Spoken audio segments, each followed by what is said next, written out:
Class 10 যেটা পড়াবো সেটা হচ্ছে ধাতুবিদ্যা।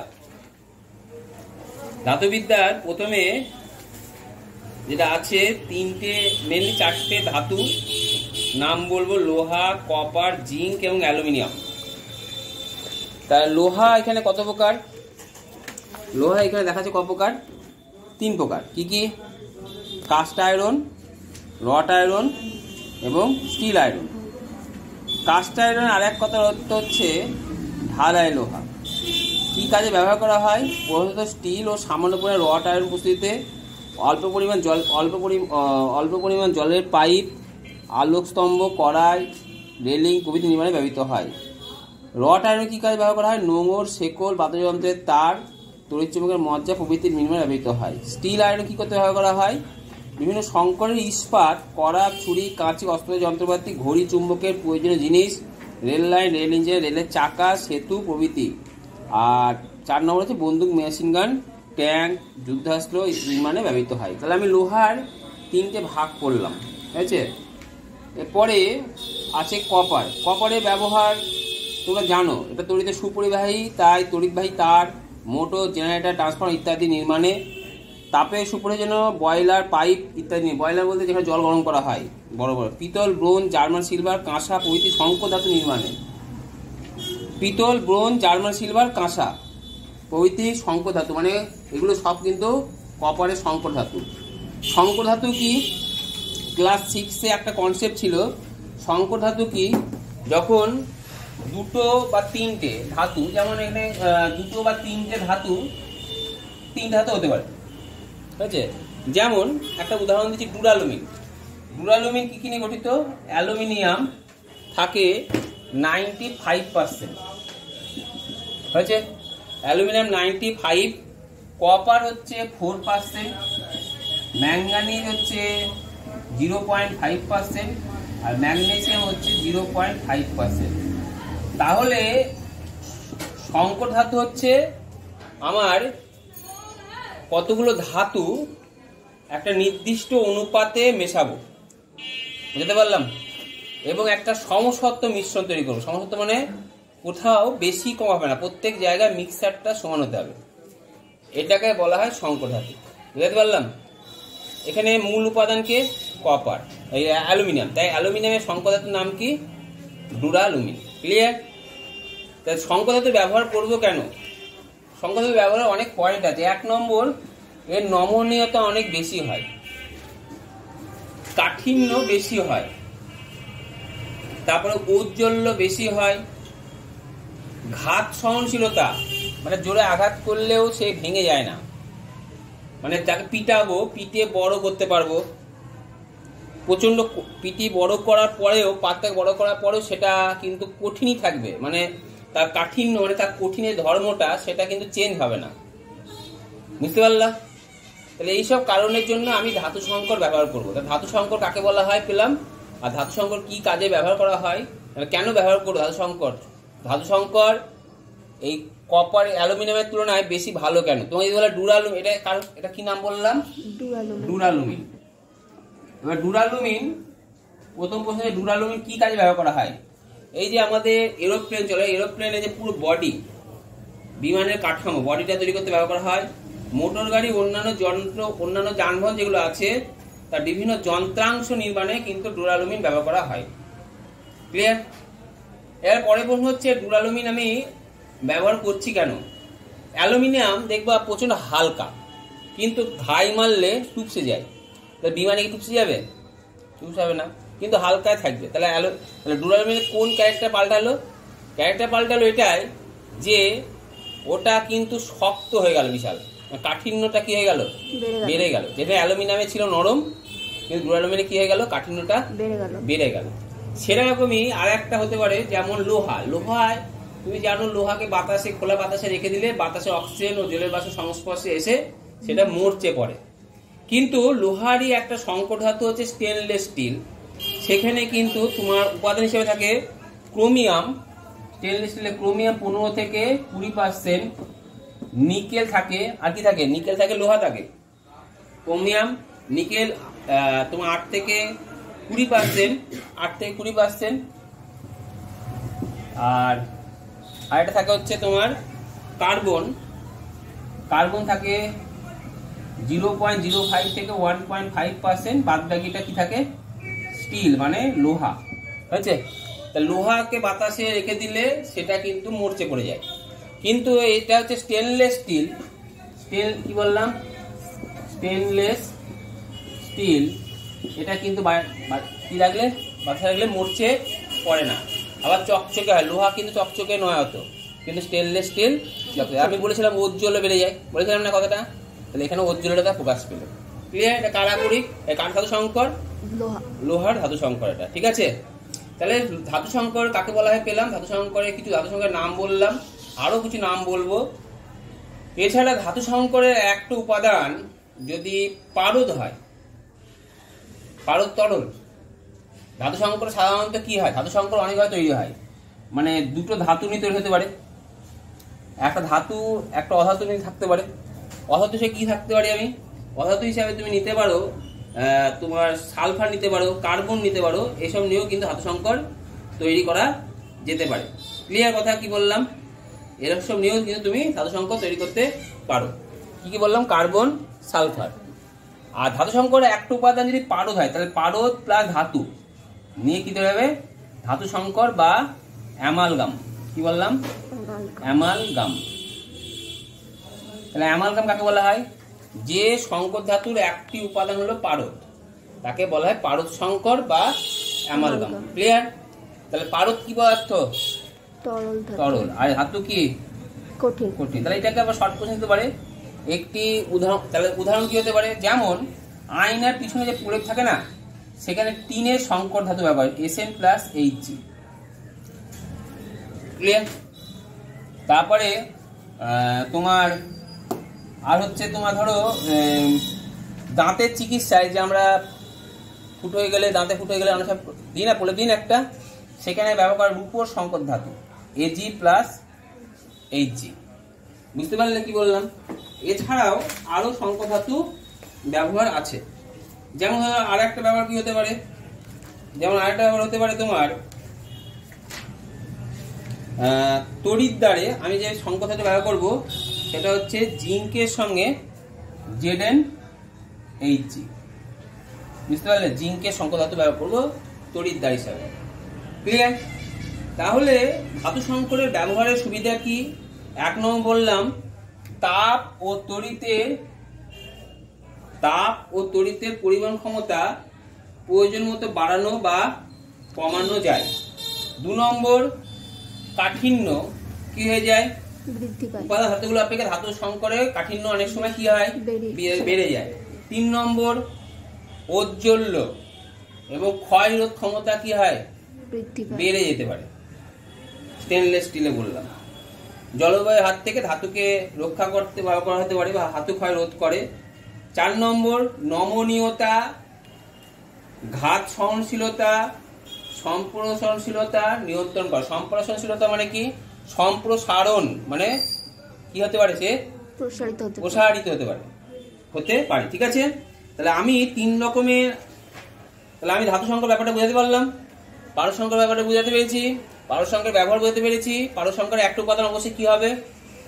পারদ হবে। পারদ সংকর আরেক নাম কি বললাম? অ্যামালগাম বা পারদ সংকর। ঠিক আছে? এবং 3টে পারদ সংকরের নাম বলেছি। এটা কি কাজে ব্যবহার করে বলে দিয়েছি। কি কাজে? আয়নার প্রলেপ। এটা তড়িৎদ্বার কিসে ব্যবহার করা হয়? তড়িৎদ্বার। নেক্সট হচ্ছে লোহার, আমি যে 3টে নাম বলেছিলাম, প্রথমে বলেছিলাম কি আয়রন, 1 নম্বর বললাম কাস্ট আয়রন। কি বললাম? Cast iron. তাহলে প্রথম হচ্ছে কাস্ট আয়রনে কি কি থাকে? কাস্ট আয়রনে কার্বন থাকতে পারে। কার্বনের পরিমাণ কত? কাস্ট আয়রনে থাকে কার্বনের পরিমাণ তোমার হচ্ছে, কাস্ট আয়রনে যে পরিমাণ কার্বন থাকে সেটা হচ্ছে 2 থেকে, কার্বনের পরিমাণ হচ্ছে 2 থেকে 4%। মনে রাখবে। কাস্ট আয়রন আরেক নাম হচ্ছে ঢালাই লোহা। কি বললাম? বইয়ে লেখা আছে, দেখো ঢালাই লোহা লেখা আছে। নেক্সট হচ্ছে পেটা লোহা বা তোমার বইয়ে লেখা আছে রট আয়রন। কি বললাম? পেটা লোহা বা কি বললাম? রট আয়রন।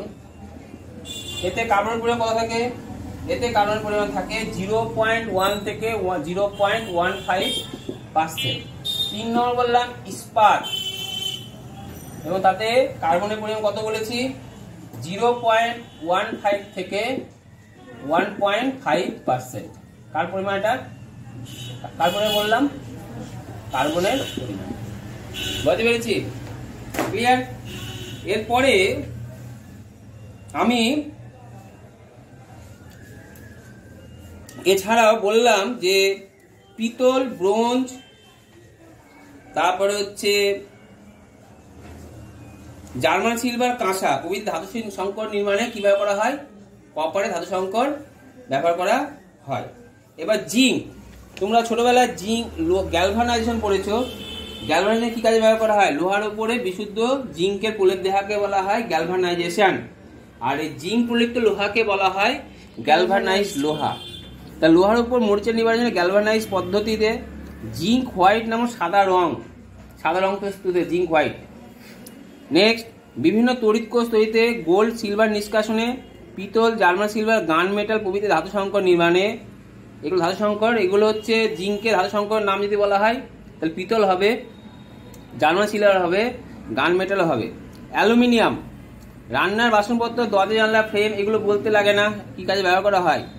থার্মিক পদ্ধতি তীব্র বিজারক হিসাবে পরে আছে, বুঝিয়ে দেবো থার্মিক পদ্ধতি কি জিনিস। রং ও বাজি প্রস্তুতিতে ব্যবহার করা হয়। ডুরালুমিন অলরেডি বলে দিয়েছি, একটা ধাতু সংকর।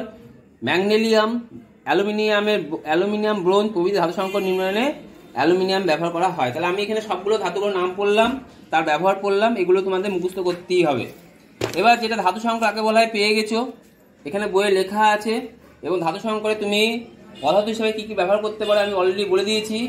তারপরে কতগুলো ধাতু সংকরের নাম দেওয়া আছে এবং তার ব্যবহার দেওয়া আছে। আমি যে ধাতু সংকরে বলছিলাম কথা, তা আমি কতগুলো কপারে ধাতু সংকর লিখেছি। প্রথম লিখেছি পিতল বা ব্রাস, এটা তোমাদের টেক্সট বুকে প্রথমে দেওয়া আছে। কি কাজে ব্যবহার করা হয়? গৃহস্থলী বাসনপত্র, জলের কল, মূর্তি, তালা, বিভিন্ন যন্ত্রাংশ নির্মাণে ব্যবহৃত হয়। 3 নম্বরে লেখা আছে জার্মান সিলভার। জার্মান সিলভার কি কি থাকে? Nickel 30%, copper 50%, zinc 20%। কি কাজে ব্যবহার করা হয় তোমার বইয়ে দেওয়া আছে। বাসনপত্র, ফটো ফ্রেম, ফুলদানি ও বিভিন্ন শৌখিন দ্রব্য নির্মাণে। 7 নম্বর পয়েন্টে দেওয়া আছে গান মেটাল, কপার 85, জিঙ্ক 10%, এসএন 5%, বন্দুক ও সামরিক যন্ত্রপাতি নির্মাণে ব্যবহৃত হয়। আমার 4 নম্বর লেখা আছে। এবার তোমার বইয়ে এই দুটো নেই, 2 আর 3, 5। প্রথম হচ্ছে bronze. Bronze copper 80, SN 18, zinc 2%। Bronze কি কাজে ব্যবহার করা হয়? দোকানে গেলে, বাসনের দোকানে গেলে বুঝতে পারো, প্রচুর বাসনপত্র, মূর্তি, মুদ্রা, মেডেল ব্রোঞ্জের তৈরিতে ব্যবহার করা হয়। এবার কাঁসা বা আর এক নাম হচ্ছে বেল মেটাল। কাঁসা কি হয়? ঘন্টা হয়। কাঁসা ঘন্টা হয় না? কাঁসার বাসনপত্র হয়। আর কি হয়? কাঁসার মূর্তি হয়। এবং পার্সেন্টেজ আমি দিয়ে দিয়েছি, কত পার্সেন্ট দিলাম? Copper 80%, SN 20%। একটা প্রশ্ন হতে পারে, পিতলের প্রধান উপাদানের নাম কি? বলো। কপার। কপার। তারপরের প্রশ্ন হচ্ছে এই উপাদান মৌলটি যেটা আছে, এর উপাদান মৌল কি? কপার। তুলনায় পিতলের বাড়তি সুবিধা কি? কপারের তুলনায় পিতলের ব্রাশের বাড়তি সুবিধা কি? কপার নরম, পিতলের কাঠিন্য অনেক বেশি। 2 নম্বর হচ্ছে ঔজ্জ্বল্য, দুটোই প্রায় সমান নতুন অবস্থায়। পূর্ণ হয়ে গেলে তামাতে বেশি ছোপ পড়ে, নীলচে টাইপের, পিতলে কম পড়ে। কালো হয় কিন্তু কম পড়ে পিতলে, কিন্তু দুজনেরই পড়ে আর কি। আর একটা সুবিধা হচ্ছে, সবচেয়ে বড় সুবিধা, তামার রাসায়নিক সক্রিয়তা অনেক বেশি পিতলের তুলনায়। দুটো পয়েন্ট বললাম। তাহলে পিতলের তুলনায়, কপারের তুলনায় পিতলটা ব্যবহার করবো কেন বলতে পারলাম। দুটো কটা পয়েন্ট বললাম? দুটো। এবার যেটা পড়াবো সেটা হচ্ছে লোহার বা আয়রনের কিছু সংকর ধাতু। তোমার বইয়ে প্রথমে দেওয়া আছে স্টেনলেস স্টিল বা কলঙ্কহীন ইস্পাত, সেখানে ক্রোমিয়াম থাকে কত পার্সেন্ট? 18, লোহা 73%, নিকেল 8%, কার্বন 1%। নিশ্চয়ই এটা স্টেনলেস স্টিল কি কাজে ব্যবহার করা হয় তোমাদের বলতে হবে না, তাও দেখে নাও বাসনপত্র যা যা লেখা আছে, অস্ত্রোপচার যন্ত্রপাতি, ছুরি, কাঁচি প্রভৃতি নির্মাণে ব্যবহার করা হয়। এরপরে নিকেল স্টিল। নিকেল স্টিলে লোহা হচ্ছে 96 থেকে 98% আর নিকেল থাকে 2 থেকে 4%। কি কাজ ব্যবহার করা হয়? বর্ম, যুদ্ধ ক্ষেত্রে বর্ম লাগে। নেক্সট, গাড়ির যন্ত্রাংশ, গিয়ার, গাড়ির গিয়ার হয় গিয়ার তৈরিতে। এরোপ্লেনের প্রোপেলার, যেটা ঘোরে চাকাটা, চাকা না মানে ডানা যেটা ঘোরে। তার বা কেবল লাইন, কেবল যে তারের কেবল হয় না, তারের কেবল, সেটা যাতে জং না পড়ে, ইত্যাদি তৈরিতে ব্যবহার করা হয়। এরপর হচ্ছে ইনভার্ট। ইনভার্টের লোহা 64, নিকেল 36। কি কে ব্যবহার করা হয়? মিটার স্কেল তৈরিতে। তারপরে ঘড়ির পেন্ডুলাম পড়েছো, দৈর্ঘ্য পৌঁছতে পারে না, তারপরে সঠিক সময় দেয়, তাপে পড়েছিলাম। পরীক্ষাগারে যন্ত্রপাতি প্রস্তুত ব্যবহার করা হয়। এরপর হচ্ছে manganese still, Fe85, manganese 14, carbon 1%। কি কাজে ব্যবহার করা হয়? ম্যাঙ্গানিজ স্টিল পাথর চূর্ণ করার মেশিন, রেল লাইন, হেলমেট প্রভৃতি প্রস্তুত ব্যবহার করা হয়। পরেরটা হচ্ছে মিস মেটাল, লোহা 30%, সেলেনিয়াম 70%। কি কাজে ব্যবহার করা হয়? সিগারেটের লাইটার, গ্যাস লাইটার প্রস্তুত ব্যবহার করা হয়। লাইটার যেগুলো ব্যবহার করো, সিগারেট ধরানোর লাইটার বা গ্যাস লাইটার, যেগুলো গ্যাস লাইটার, গ্যাস ধরানোর লাইটার ব্যবহার করা হয় না, গ্যাস লাইট, সেই লাইটার প্রস্তুত ব্যবহার করা হয়। তাহলে আমি এটা কার প্রসঙ্গ থেকে পড়ালাম? লোহা। এবার হচ্ছে আমি যেটা পড়াবো অ্যালুমিনিয়ামের ধাতু সংকর। তাহলে অ্যালুমিনিয়াম ধাতু সংকরে প্রথমে আছে ম্যাগনেলিয়াম। অ্যালুমিনিয়াম থেকে 90 থেকে 95%, ম্যাগনেসিয়াম 5 থেকে 10%। ম্যাগনেলিয়াম কি কাজে ব্যবহার করা হয়?